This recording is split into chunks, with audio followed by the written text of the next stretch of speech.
Hi everyone, welcome to our final episode, which is known as black holes. Now, everything that we've done throughout the first episode where we talked about 1D kinematic equations, and then we traveled to 2D kinematic equations, 3D relative velocity, 4D space-time, forces, energy, linear momentum, rotational kinematics, rotational momentum, and we did Kepler's laws. Everything that we learn in Newtonian mechanics is the foundation to black holes. Just like when we ever get into season 3 or season 4, when we talk about temperature and heat, and we mention how it's the foundation of thermodynamics, it's the mechanical foundation. Newtonian mechanics is the mechanical foundation to black holes. Now, there are two types of black holes before I get started with this video. One type is known as a stationary black hole, which doesn't move. It stays in a fixed position, so it's fixed. Another type is a spinning black hole. Now, I don't know if you've checked it out, but there's been videos on Dyson spheres, but they could be something naturally happening out in space with stars and things like that.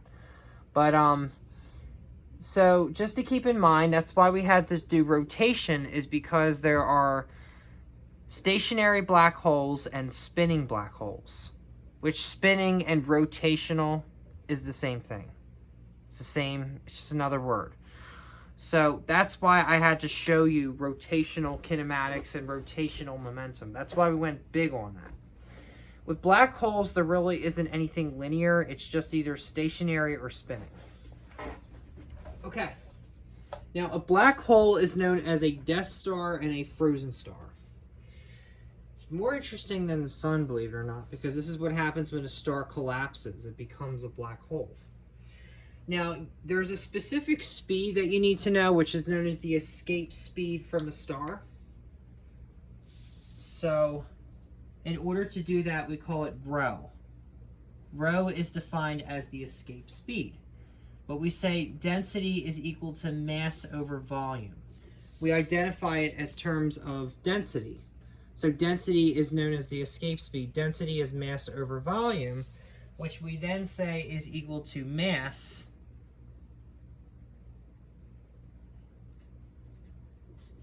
divided by 4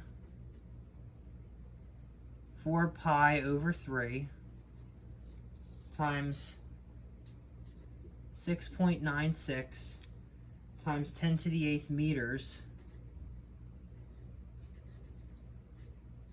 cubed. And then we say that this equation is equal to 1410 or 1,410 kilograms per meters cubed, which is actually in terms of a density. So let me write this again and clean this up. So we know that density is mass over volume, right? And then we define mass or volume as 4/3 pi times 6.96 times 10 to the 8th meters cubed. And this bottom part is just the volume, and the mass is just the mass.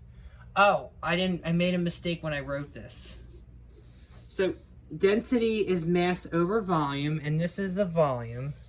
The mass is a given quantity, so the mass is 1.99 times 10 to the 30th kilograms. And then we say that this is equal to 1,410 kilograms per meters cubed. So we define escape speed as density. Now this density equation is very important when we get into season 4, or actually not even just season 4. When we get into season 3 and we talk about electricity and magnetism, you're going to want to know what's called the density charge or the line charge. You'll have a line charge, a surface charge, and an insulating density on a given capacitor. So it's important to know density.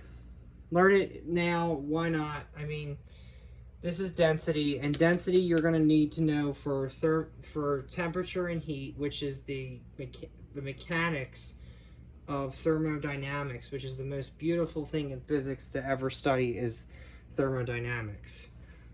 It's the most interesting. So I'm studying it right now, and you learn that molecular motion doesn't stop at absolute zero. It actually doesn't, which is something off the table from this. But this episode, we should just focus on black holes, right? So there are two types of black holes. There are spinning black holes, and there are stationary black holes. Now, when they did the videos on it, or when they did research, there is actually a article, if you look it up on the internet on CERN, that they did some type of simulation back in 2001 with stationary black holes. They pulled the funding away somehow and they weren't able to continue the research, but they were trying to use what was known as black hole energy. Now, black holes are the greenest way to make energy. Like, if you want to know the most greenest way possible in the universe to create energy is a black hole. It's greener than nuclear energy. It is the greenest and purest material in the cosmos that you can make a generator out of. There's this rumor that they were trying to invent a black hole generator where they used microscopic black holes. Now, this is the key. If you really want to know the key, if you want to be an inventor like Tesla was, Nikola Tesla, how he was ahead of his time, if you really want to be ahead of your time, start understanding black holes because they apply with energy concepts. So everyone knows like about nuclear energy. Like the most common that you hear about is fission, which is the chain reaction of colliding molecules and particles. We learned that when we did energy. Actually, when we did linear momentum, we learned about a hadron collider problem, which was my favorite problem in this whole series. Was that part where you had to take two neutrons and you had to collide them amongst another. That is the chain reaction. And it becomes a chain reaction. That is the process of nuclear fission.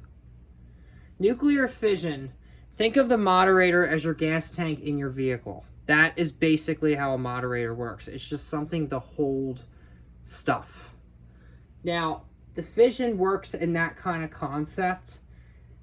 And currently they're working on fusion, which is like the same thing. It's similar to that, but it's about having things that combine instead of break apart. So instead of hitting each other, they start collecting and they start combining, kind of like a molecular kind of idea. I'm not real completely sure how it works because I haven't taken modern physics yet. I've only taken classical physics. But if you really want to know what's even more high-tech than that is black hole energy. And what's funny is you're not going to find much research in building a black hole generator, which I'm telling you is the way of making energy. It is a way to make electricity. It is a way to save the environment. It's a way to bring out the energy needs, is to do black hole energy. Of course, Nikola Tesla, he was alive 100 years ago from now. He never even thought about black hole energy because black holes weren't even discovered. See, black holes were understood, but they weren't mathematically proven until the Schwarzschild radius came into play. I can't remember who studied black holes, but black holes were observed, I think, around the 1700s or 1600s. It might have been the 1700s. But they weren't mathematically proven until they came up with the Schwarzschild radius. See, black holes weren't proven until the early 20th century, which is insane. If you really want to understand black holes, check out the man who discovered infinity or something, or the man who invented infinity. It's about Srinivasa Ramanujan, which he's an Indian mathematician, and he discovered a series, like a binomial series. It's a mathematical description. So he had the formula of understanding how a mapping of a black hole would look like in space, which is insane, because how would you come up with a formula that could make a picture? I mean, this is divine work. This isn't just like science. This is spiritual being tethered in with reality here. It's spiritual being tethered in with, like, I don't know, with the business world, I guess, or it's more like the spiritual being tethered in with the ingenuity here. Like, this is divine stuff. So it's just like strange, it's really interesting. All right, so if you want to know the speed of a black hole, the escape speed, I didn't get to that. I just showed you about how to figure out its density, like if you have a black hole. Because the idea of the black hole is they're using the sun's density, which I don't even know if this is the right way to do it, but they use the properties of a sun, which the sun is a large star. And what's funny is the sun is a star. So astrophysicists, I'm not an astrophysicist, I am just a physicist, which I've been told, like, you can't say that until you get a degree. What the hell? I mean, I'm teaching videos, I'm teaching information. I'm a physicist, I'm a scientist. Even though I'm a student, I'm just eventually will be one. But I just showed you the density. Now, if you want to know the escape speed, it's the same way that we've done speed in conservation of energy. So we've done speed in the easiest fashion when we did energy. And believe it or not, speed is kind of difficult when you do energy. The easiest that what I would agree about is when you do linear momentum. But you can think of speed, if you remember the energy episode. If you haven't watched it, check it out. It's V is equal to the square root of 2 GM. Actually, I'm going to fix that. V is equal to the square root of 2 GM all over R, which then becomes equal to the square root of 8 pi G rho divided by 3 times R.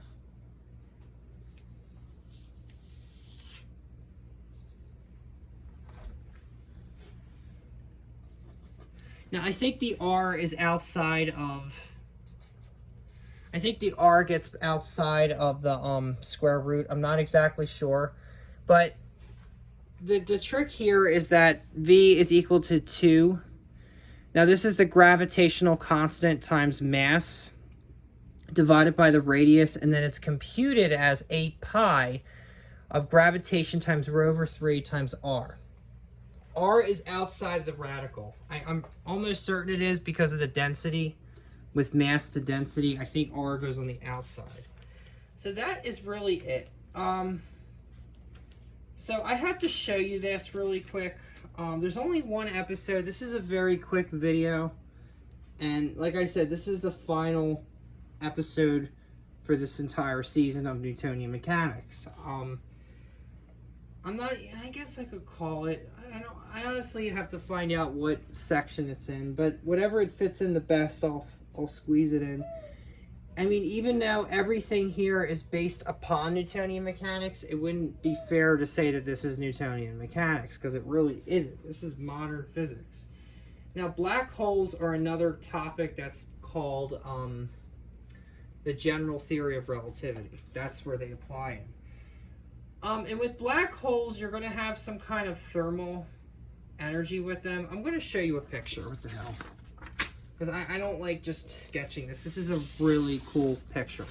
So, with black holes, as you can see right here, you can have like some kind of thermal energy that's happening around this black hole.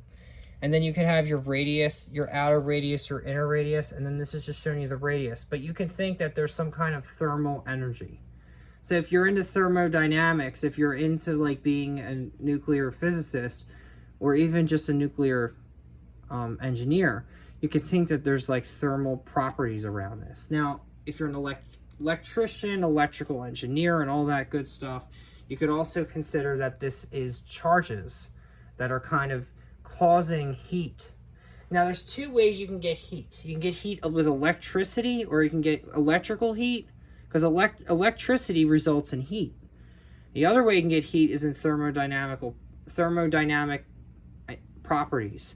So like if you do like a heat transfer, you do molecular motion, there's more than one way to skin a cat when it comes to heat. Now, that was the important picture I wanted to show you. So let's get into Celeritis. Or do they call that the Schwarzschild radius? It's the Schwarzschild radius, not Celeritis. The c that you'll learn in the speed of light, the reason why they call it c, if you remember Einstein's famous equation, and it's not a name of a rapper, it's known as E is equal to mc squared. The reason why Einstein used the letter c, you're not going to find this in any books, and I actually read it from Isaac Asimov. I think it's enunciated as Isaac Asimov. So the reason why he used c is because C stands for Celeritis, which I'll spell out Celeritis just to remind myself, so when we do optics, or even when we get into magnetism, electricity and magnetism, we'll still learn the same kind of stuff. So C means Celeritis, which is a Greek word. You got to look it up. I'm not sure exactly what it means, but Celeritis, I think, had to do something with speed. So that's why Einstein chose C, because it has there's a Greek origin to why he chose the letter C. It's kind of like Einstein's secret, like nobody ever known about. Now, wait till I get into electricity and magnetism. You're going to hear a lot about Tesla. And the reason why is because he's very important, and I highly respect that scientist. And I feel like his automobile and his Tesla car, I don't think it's right to use his name like that. But we'll discuss that. We'll get into that little political stuff about Tesla when we get into electricity and magnetism. But he is how I'm going to do groundwork. Get it? Groundwork, ground wiring.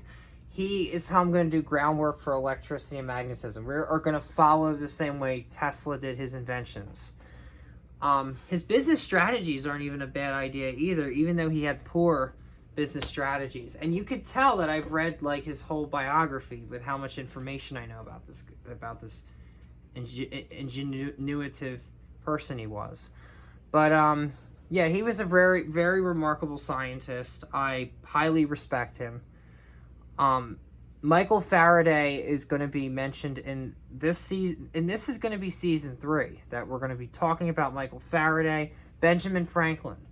See, Benjamin Franklin is another character I like to mention. He was a Freemason, which, okay for him, but I'm not going to say anything bad or good about them. It's just, it's not really a faithful religion, but other than that, we don't need to worry talking about that. But there's some doubts that I have with Benjamin Franklin from that. But other than that, he was a cool guy. He invented the Franklin rod. And he was the first with electricity and magnetism. And this is where we're going to start from, is Benjamin Franklin. And then we're going to get into Michael Faraday when we talk about induction and all that. And then we'll get into Tesla. What is funny is I'm going to bring up Tesla when we get into sound. So when we get in the next season, you're going to be hearing about Tesla. Michael Faraday won't work with sound, but when we get into sound, we could still talk about Tesla, because he had a lot to do with sound. He figured out light just by using sound, and I'll show you how he did it. I'll show you exactly how he did it. He figured out light by using sound. Isn't that crazy? Just by hearing something, he could be able to understand how light works. And I'll show it to you, but we kind of started it right now. He used what's called a frequency. So he talked about what's known as resonance. But we'll go more into it when I do the next season 3. So actually this will be season 2. Season 2 we're going to be doing sound. So season 2, Tesla is going to be a big help with this. He will be brought up. And, you know, wireless electricity is the way to go with this stuff, though. But this show is about black holes, and I'm jumping all over the place. But anyway, C does not mean Celeritis. It stands for the Schwarzschild radius. Or I think C is Celeritis. I don't know. I haven't taken this class on a course like this yet, but you get C is equal to the square root of 2gm. Actually, it's got to be the speed of light, I believe.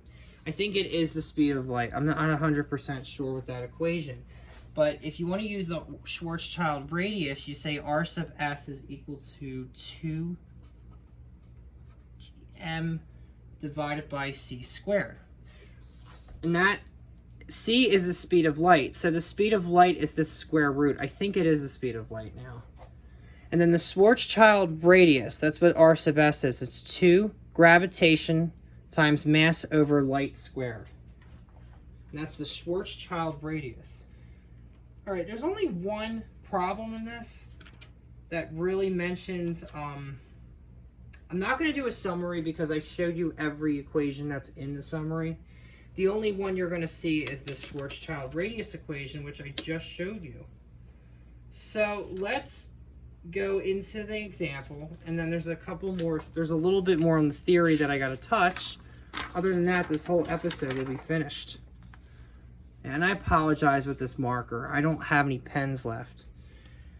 What I'm going to have to do, though, is pull the pages away so I don't have to, like, mark over them. So, if we want to do a problem, let's see. A astrophysical theory suggests that a burned-out star whose mass is at least 3 solar masses will collapse under its own gravity to form a black hole. If it does, what is the radius of its event horizon? So all you're doing is you're using this equation that I just talked about.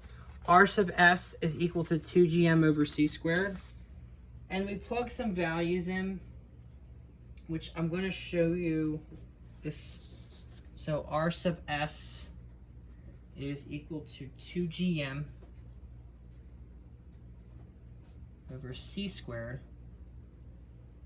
And by the way, it is the speed of light, and I'll show you in a second. So it's going to be 2 times 6.67 times 10 to the negative 11th newtons meters squared per kilogram squared.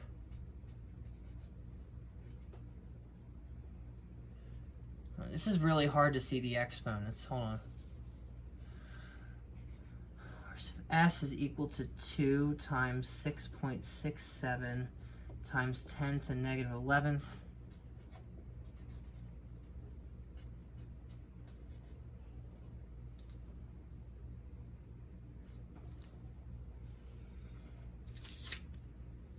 Oh, we gotta multiply that by 6.0 times 10 to the 30 kilograms. Basically, they're using the mass of the sun. Don't worry if you can't see this. I will spell it out very loud and clear. And then you're dividing it by the speed of light. Okay. Don't worry if this is a blur. So this is 2 times 6.67 times 10 to the negative 11th newtons meters squared per kilogram squared times 6.0 times 10 to the 30th kilograms divided by 3 times 10 to the 8th meters per second. Now this, maybe I'm going to get, you know what, I'm going to get a pen because you really can't see this very good, loud and clear. Let me get a pen. Don't like the way this looks.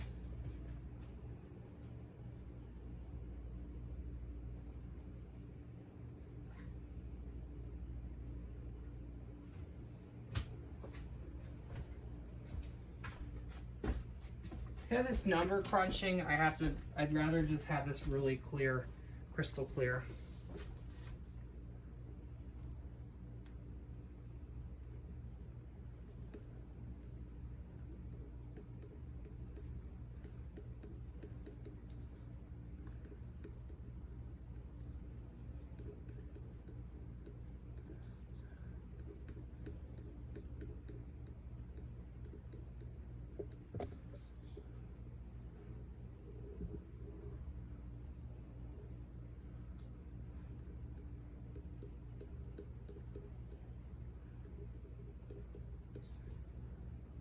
In case there's those picky number people out here. 2 times 6.67 times 10 to the negative 11th newtons meters squared per kilogram squared times 6.0 times 10 to the 30th kilograms divided by 3 times 10 to the 8th meters per second. And then when you compute this, this will give me 8.9 times 10 to the 3 meters, which is then equal to 8.9 kilometers, which is equal to 5.5 miles.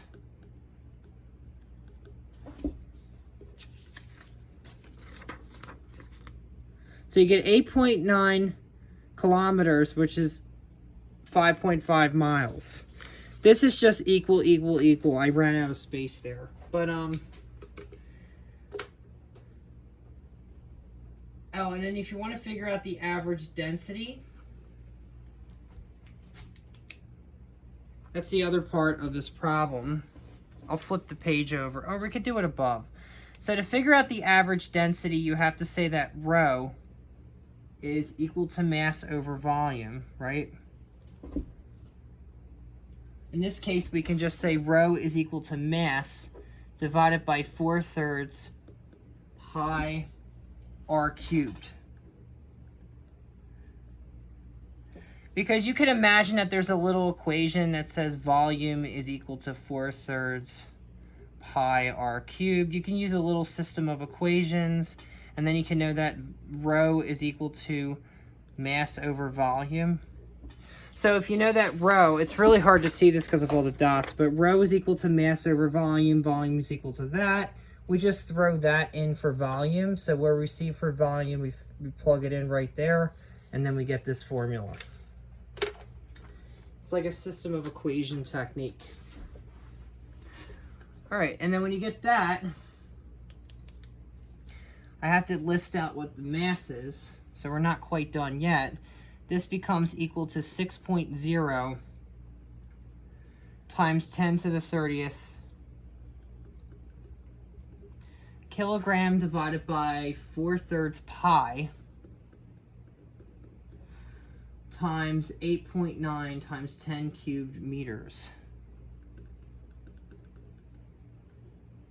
And that's cubed.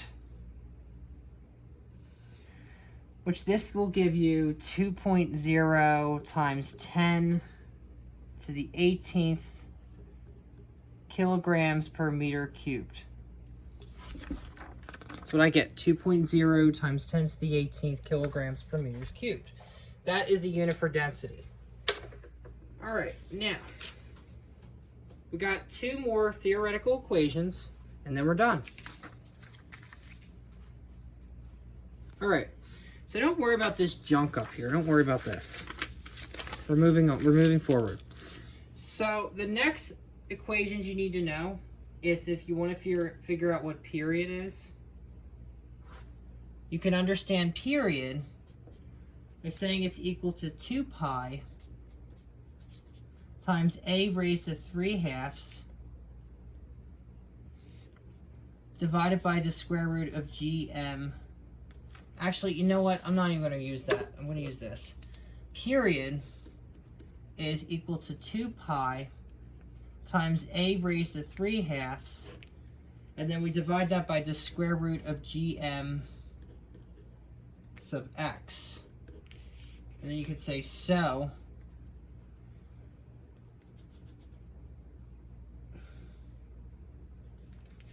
I think they just use a little m. That's okay. Let me clean this up. Ignore that. Period is equal to 2 pi times a raised to 3/2 divided by the square root of g m sub x. So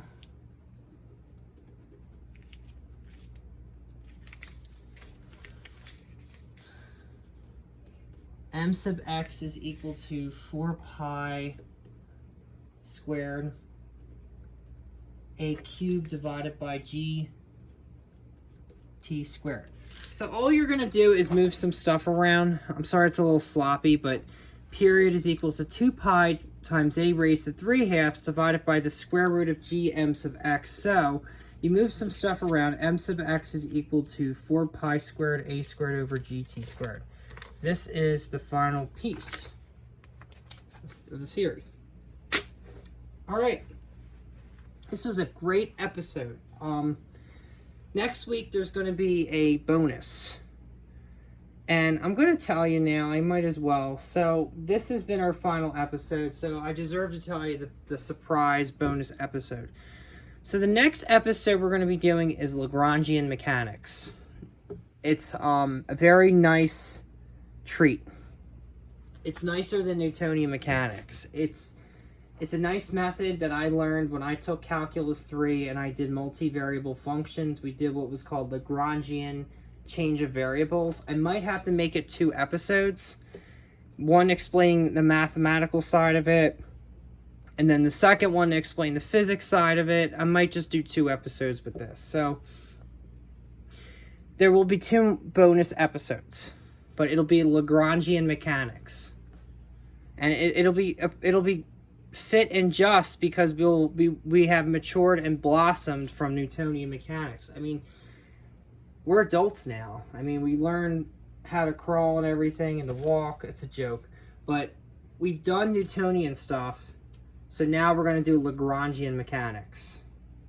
And it's nice to finalize with it because we're still using classical mechanics. We're just not using Newtonian mechanics. And the reason why Lagrangian mechanics is really nice is because the reason why I was showing you all those matrices and all that systems of linear equations and linear transformations, all that stuff. We learned linear algebra throughout this entire season. The reason why I showed you that is because it's a build up. Just like Newtonian mechanics leads all the way to black holes, the same goes with linear algebra with matrices and linear transformations. All of that builds up to Lagrangian mechanics. And Lagrangian mechanics is like a bridge between the linear world and the nonlinear world. So it's like a bridge between Euclidean geometry and non-Euclidean geometry, which it's like the bridge between calculus and linear algebra. That's why it's so nice. Because remember, in the beginning of the episodes, I kind of said linear algebra is like it's in its own world. And I kind of said the linear stuff has its own world, the rotational world, how they're 2 separate worlds. Well, it's the same thing with the mathematical content. So linear algebra is like its own world. It's its own planet. Calculus is like another world and another planet. Lagrangian mechanics is like the spaceship that can take you from one planet to the other simultaneously. It's more like a bridge or a gateway. You can think of it not even a spaceship. It'd be more like a bridge, a portal, or a gateway, or tunnel, or whatever you want to call it. It's really a passage. Lagrangian mechanics is a passage between 2 worlds. Isn't that cool? It's kind of like the passage between, the earth and the spirit world. Well, Lagrangian mechanics is the gateway. It's basically like the Tower of Babel with mathematics. You can't get any better than that. It is the Tower of Babel with mathematics. I'm not saying it's universal, because it doesn't always work. But it is a bridge. It's like the Tower of Babel, where all those people were climbing from the bottom, and they were on the terrestrial part of the world, and they wanted to enter up into the spirit world and bring all those things from the top down. Well, Lagrangian mechanics does that. It's just in a mathematical viewpoint. So it's a very powerful tool, and it's very interesting, remarkable. All right, this has been a great episode. The next 2, I'm going to make them 2 episodes because I feel like this is a very important topic that I'm going to make them 2. And then check out next season. Probably I won't be till next year, but it's going to be sound. The next season I'm going to do is sound, and it's only going to be 3 episodes. So, how does that sound? Get it? it'll sound really good because it'll only be 3 episodes. So if you don't really feel like watching all these episodes, just check out season 2. Season 2, you're going to laugh your socks off. It's only 3 episodes. So I'm sure you can watch 3 episodes of my talking if you can't watch 10 of them. I mean, I think I made 12 of them or whatever, but I did every possible episode angle for, like, this Newtonian stuff. But I'm just telling you, like, you got to watch this. This will really help when you're, like, if you're taking physics and you haven't had physics before. I mean, and even if you go to, like, especially if you go to community colleges, they're not going to have the tutoring you need. So I am there to provide this information, so that way you don't have to be waiting until there is a tutor there that's only like maybe 1 hour a week or whatever. These will really help you. You're not going to struggle. All right. Well, that's it. All right, thanks.